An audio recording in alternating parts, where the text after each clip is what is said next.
안녕하십니까. 이주천 TV의 이주천입니다. 오늘은 2020년 12월 19일입니다. 날씨가 조금 풀렸지만은 시청자 여러분들 감기 조심해 주시길 부탁드립니다. 오늘 주제는 11월 3일 끝난 미국 대선 이야기입니다. 미국 대선을 통해 본 한반도의 운명. 이렇게 좀 길면 1부, 2부 나눠서 말씀을 드리겠습니다. 지금 모든 우리 국민들이 미국 대선 결과에 주목하고 있습니다만은 벌써 한 달이 지났는데 미국의 46대 대통령은 아직 결정이 되지 않고 혼전을 거듭하고 있습니다. 자, 그럼 한국이 과연 미 대선에 주목하는 이유가 무엇인가? 이걸 제가 한번 5가지로 요약을 해봤습니다. 첫 번째로는 이번 4월 15일 한국 4.15 선거가 있었지 않습니까? 총선이 있었는데 부정선거 의혹이 있었습니다. 굉장히 의혹이 이런저런 의혹이 많았는데 4.15 부정선거를 밝히는 촉매제 역할을 할 것이다, 이런 얘기입니다. 만약에 미국 대선이 부정선거의 전말이 밝혀지지 않는다면 한국도 4.15 부정선거, 총선의 부정선거 의혹이 제대로 밝혀질 수가 없지 않는가, 그런 생각하게 되고, 그렇다면 내년 4월에 있을 서울, 부산에 또 다른 의령입니까? 광역 이런저런 선거에서 선거라는 것이 부정선거 의혹 밝혀지지 않는다면 이 선거가 과연 의미가 있는가, 그런 생각을 하게 됩니다. 둘째, 이번 미국 대선이 명확하게 결과가 난다면 한미 동맹이 한층 강화되는 계기가 되지 않을까, 그런 생각을 하게 됩니다. 그리고 세 번째로는 자유진영에 대한 미국의 리더십이 다시 확보되는 그런 계기가 되고, 네 번째로는 지금 미 대선에서 나타난 중국 공산당의 음모, 세계 적화를 노리는 중국 공산당의 음모가 분쇄되고, 또 한국에서도 중국 공산당 영향력이 감소가 되는 그런 계기가 되지 않을까, 그런 생각을 가져봅니다. 그리고 다섯째는 중공이 주도한 디지털 독재 정권의 영향력이 감소가 되면서 역시 자유진영이 여러 가지로 자유민주주의 체제를 지키기 위한 여러 가지 저항 운동이 세계 곳곳에서 일어나지 않을까, 그런 생각을 하기 때문에 한국뿐만이 아니라 모든 자유진영이 미국 대선의 부정선거 의혹이 말끔히 가려지고 떳떳하게 좋은 결과가 나오기를 기대를 하는 것입니다. 근데 이제 제가 유튜브를 좀 봤는데 지금 많은 유튜브들이 트럼프를 지지하면서 미국 대선의 부정선거 문제를 거론하면서 연일 매일 뉴스를 쏟아내면서 굉장히 고생을 하시는 분들이 굉장히 많습니다. 신인구 국방TV라든가 공병호TV, 진자유, 백무 박승현 TV라든가 NKD 코리아, 또 방구석 강민TV, 또 백서스TV, 이런저런 또 여러 단체 많은 유튜브들이 트럼프를 지지를 하면서 미 대선 부정선거 의혹을 밝혀야 된다고 하는데, 다만 이제 주의할 점은 지나치게 인물에 대해서 지나치게 트럼프를 예찬한다, 그리고 무조건 트럼프가 된다, 확실히 이긴다, 이거 점쟁이도 아니고 말이죠, 약장사도 아니고 그렇게 뻥튀기식으로 그렇게 하는 거는 좀 곤란하지 않을까, 그런 생각을 하게 됩니다. 그리고 사실에 기초로 해가지고 보도를 해주면, 분석을 해주면 좋은 게 그 정도로 충분하지 않는가, 그런 생각을 하게 되고, 현실 세계에서, 정치 세계에서 승자가 되는 기준이 뭔가를 우리가 한번 생각해 볼 필요가 있어요. 승자의 기준, 누가 이기는가? 그러면 이 TV를 보니까 정의롭고 바른 진실을, 정의와 진실은 이긴다, 이런 구호가 자막에 많이 나오는 거 봤어요. 맞는 말입니다. 근데 이제 역사에서 승자는 정의로운 편과 진실스러운 쪽이 역사로서는 승자라고 이제 평가를 받죠. 근데 이제 당장 현실 세계에서 승자는 역사에서의 승자와 다를 수가 있다. 그런 이야기입니다. 그러면 트럼프와 바이든이 지금 붙었을 때 어느 쪽이 이기는가? 그 승자의 기준이 뭔가? 자, 한미 부정선거, 한국하고 미국 부정선거의 의혹에 대해서 잠시 이제 간단하게 정리를 해서 든다면, 미국의 대선에서 도미니언 보팅 시스템하고 그 스마트 매틱사 쪽에 이제 그 투표지 분류기를 도입을 해가지고, 우리 각 주마다 해서 이제 계산기를, 투표기 분류 계산기를 도입해서 이제 돌렸는데, 특히 이제 도미니언 보팅 시스템, 이쪽은 참 제가 깜짝 놀랐습니다만, 도미니언 보팅 시스템 이 회사가 말하자면 10월 8일 한 달도 안 남았죠. 미 대선 3주 전에 중국 공산당이 통제하는 국영기관 회사에 매각되었다는 것이 보도가 되었다면, 이 도미니언 보팅 시스템 회사에 도미니언 기계에 어떤 중국의 영향력이 있었다고 이렇게 생각을 하지 않을 수가 없습니다. 또 이제 스마트 매틱사 같은 경우에는 베네수엘라 쪽의 어떤 그런 베네수엘라에서 개발한 그런 투표지 분류기 아닙니까? 그렇게 해서 중공과 베네수엘라에 영향력이 있긴 있었다고 말씀드리고 싶고, 우편 투표 부정이 광범위하게 있었다고 이제 고발한 사람들이, 시민들이 있었고, 또 이제 우체국 직원들, 이런 사람들, 공무원들, 하위직 우체국 직원들이 또 이런저런 부정선거에 대해서 양심적 제보가 있었는데, 너무나 많아서 줄리안이라든가 이런 파웰 이런 변호사들이 수십 페이지짜리를 갖다가 이제 법원에 소송을 낸 그런 결과가 있죠. 지금 우리나라도 4.16 부정선거 의혹이 있는 것이 이 전자계산기, 투표지 분류기 내에 소위 노트북이 장착 되었다. 그럼 이것이 해킹 가능한데, 이 해킹하고 조작의 위험성이 있으면 이거 선거법 위반 아닙니까? 그리고 일단 투표지 분류기에 전자통신장치가 들어있는 것 자체가 불법이고 위법이다 이런 얘기예요. 근데 선관위에서는 지금 깨끗하게 해명을 안 하고 침묵 속에서 계속 지금 발표를 안 하고 있지 않습니까? 한국 사회로 부정선거 의혹 이야기는 나중에 또 이야기를 하죠. 이 2020년 미국 대선을 보면은 소위 말해서 어마어마한 미국 대선에 외세의 개입이 있었다는 것이 드러나고 있고, 그럼 외세 개입만으로 이것이 미 대선이 부정선거가 성공할 수 있는가, 이런 작전이 추진될 수 있는 건 아니죠. 안에 내부에 내통한 사람들이, 내부 결속자가 내통한 사람이 있기 때문인데, 그건 금융 자본가라든가 이 전계 엘리트라든가 그런 사람들이 결탁을 했다고 이렇게 밖에 볼 수가 없습니다. 그럼 왜 이런 문제가 생기느냐? 외세가 결탁하고 금융 자본가가 결탁해가지고 트럼프를 밀어내려 하느냐?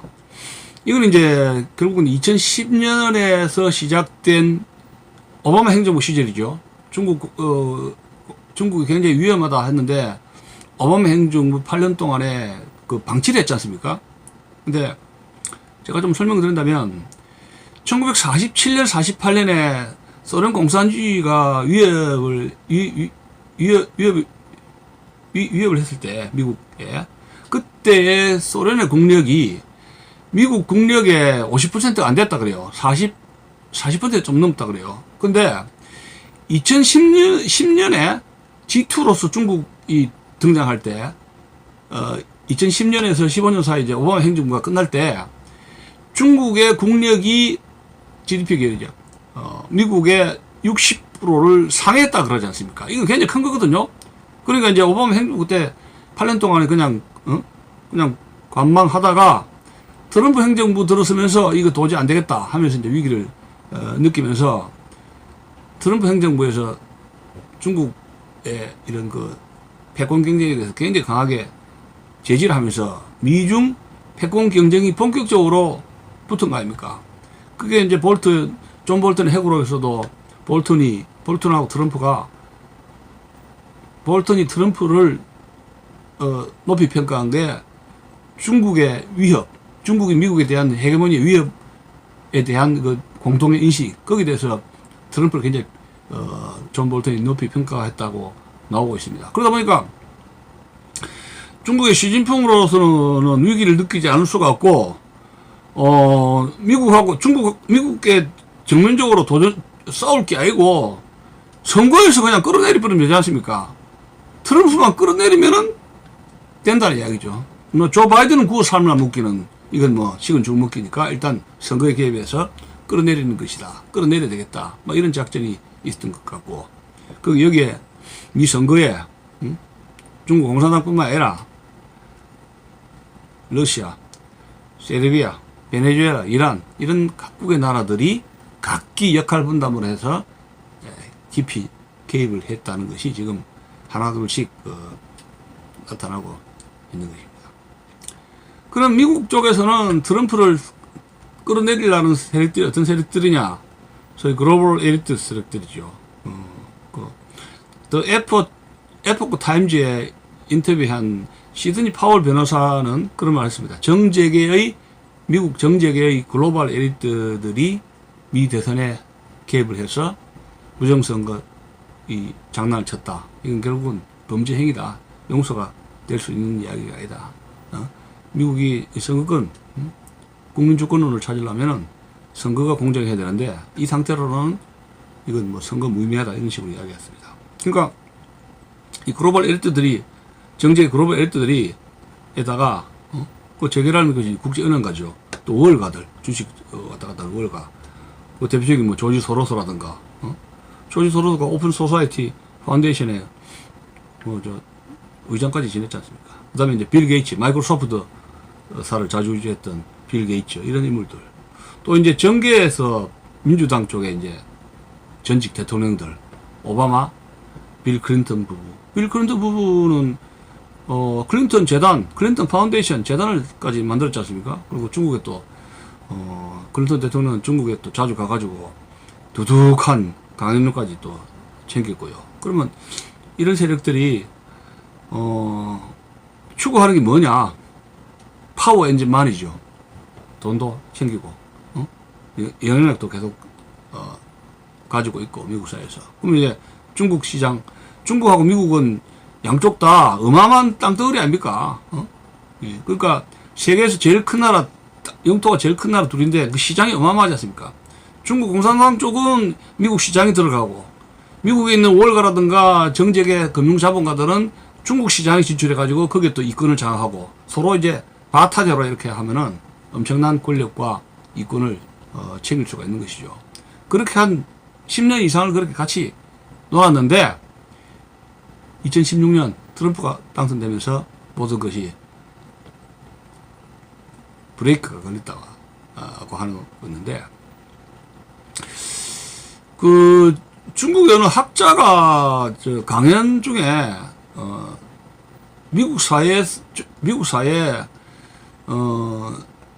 중국 공산당의 그 저 프렌드 미국인 친구들이 많이 도와줬다. 그래서 오늘날 중국이 미국 사회에 침투하면서 어마어마하게 미국 사람 지인들이 도와준 그런 이야기를 하고 있어요.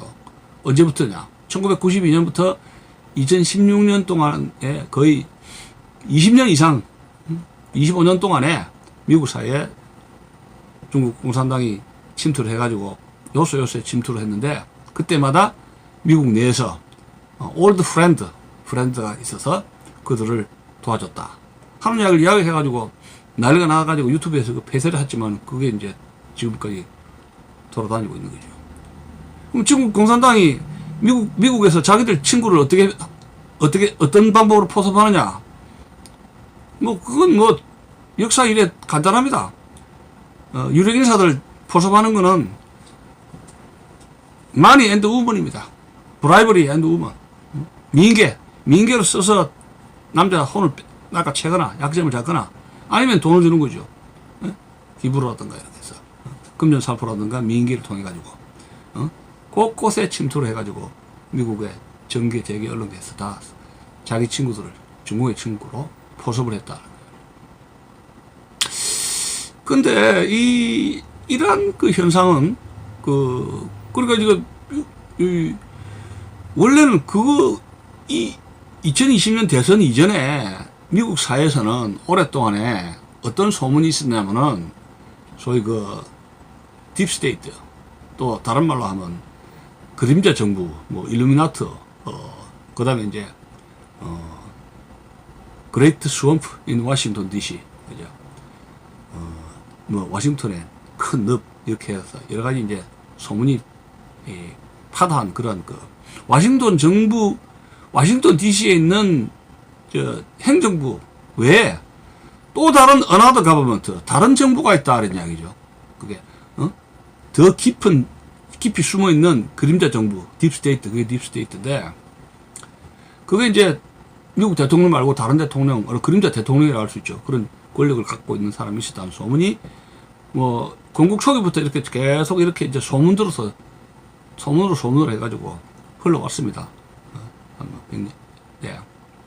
역사가 이제 오래됩니다. 그 이야기를 하니까 미국 대통령이 이 그림자 정부에 대해서 첫째로 언급한 것은 아이젠하워 대통령입니다. 아이젠하워 대통령이 임기 8년이죠. 마치고 이제 임사의 스피치에서 처음으로 언급한 것이 있었습니다. 그게 군산복합체를 언급을 한 겁니다. 군산복합체가 이 엄청나게 커지면서 미국 민주주의의 어떤 위기가 올 수가 있다. 인더스트리얼 밀리터리 콤플렉스, 그것을 언급을 한 것이 최초입니다. 그래서 이제 이 밀리터리 인더스트리얼 콤플렉스가 미국의 민주주의의 어떤 지장을 초래할 수가 있다 하고 이제 퇴임을 했던 것이고, 그 뒤에 어쨌든 간에 1963년에 존 F 케네디 대통령이 달라스에서 어쨌든 어떤 이유를 튼지 의혹의 암살 사건이 있었지 않습니까? 근데 뭐 어떻게 이 글로벌리스트하고 어떤 관계 속에서 뭐 암살에 연관된지는 아직도 밝히지 않은 채 미국에 빠지고 말았습니다. 근데 어쨌든 간에 이런 이 금융자본가들, 정책의 엘리트들은 미국뿐만이 아니라 전 세계의 그 네트워크를 구성을 하게 됩니다. 여기서 뭐 영국의 그 유명한 유대인 출신 로스차일드 가문이죠. 그 로스차일드 가문이 그 유명한 러일 전쟁에 일본에 이 차관을 주고 자금을 대가지고 일본이 러시아를 물리치는데 큰 공을 배후에서 큰 돈줄 역할을 한 것이 로스차일드 유대인 계통 아닙니까? 네. 그래서 이 사람들이 이제 전 세계의 은행가들, 이런 미국의 정책의 엘리트들 이렇게 또 중국 공산당 이렇게 결탁을 해가지고 여기는 교황까지 아마 포함된 모양입니다. 바티칸은 교황까지 해서 세계 단일 정부를 쪽으로 방향을 잡고 있다. 이런 이제 이야기가 흘러나오고 있습니다. 세계 단일 정부 구성인데, 여기에 미국 우선주의 정책을 핀 트럼프가 결국은 걸림돌이 되어서 미국 대선에 개입했다. 이렇게 이제 논리를 정리를 할 수가 있습니다. 근데 2020년 미국 대선에 우리가 성격을 다시 한번 생각해 본다면, 이것이 참 미국 역사에서, 제가 석박사 시절에 미국사 전공을, 미국사 한미관계사를 좀 이래 연구를 좀 했습니다만, 미국이 이렇게 망가질지는 저는 정말 몰랐습니다. 제가 87년에 미국에서 공부를 하고 이제 돌아왔을 때 80년대 미국, 지금의 미국하고 다르죠. 지금 제가 그 뒤로 미국에 한 번도 못 갔는데, 미국에서 있다가 온 사람하고 제가 인터뷰를 좀 했었는데, 지금 미국 사정이 어떻느냐. 대선 전 이야기입니다. 대선 전 이야기인데, 고개를 쩔쩔합니다. 민주당, 공화당, 좌우해서 완전히 분열되어서, 우리나라 뭐 촛불하고 태극기 세력하고 대화가 안 통하지 않습니까? 그것 이상으로 분열되어 있답니다. 국민이 분열되는데, 거기엔 또 인종 문제가 있죠. 흑인, 백인들, 또 소수민족들 해서, 우리나라 그래도 민족은 인종은 같은 단일 민족 아닙니까? 근데 미국은 국민이 두둥강 나 있고 민주당, 공화당 파로 분열되어 있는 데다가 흑인 문제라든가 이런 인종 문제가 더 혼합이 돼서 더 굉장히 복잡해지고 회에서 4분의 1 됐다고 굉장히 우려하는 말도 있고, 미국이 그렇게 변했는가 했는데, 이번 미국 대선 보고 제가 막 깜짝 놀랐습니다. 어떻게 저런 일이 미국에서 벌어질 수 있을까? 다른 나라에서 부정선거 한다고, 그건 그렇다 하지만, 어떻게 미국에서 저런 어마어마한 부정선거가 감히 있을 줄은 저는 상상을 할 수가 없다. 상상이 안 됩니다. 믿을 수가 없어요. 미국이 부패했고, 정말 기득권 세력들, 오랫동안 정치를 워싱턴에서 자주한 정치가들이 결국 이제 부패인데요. 민주주의도 결국 부패로 망하는 거예요. 부패했다. 미국 국민들이 도덕적으로 원래 건국의 정신, 청교도 정신이 약화되고, 국민들은 청교도 정신이 약해지고, 그 다음에 정치가들은 부패했다. 그럼 썩을 수밖에 없죠. 미국 대선이 왜 위기냐? 미국 대선을 한번 보면은 2020년 남북전쟁 이후에 최대 위기라고 하는 점에 이 학자들은 공통 인식을 가지고 있습니다. 그 위기의 성격을 보면 미국 헌법의 헌정의 위기다. 지금 예를 들어서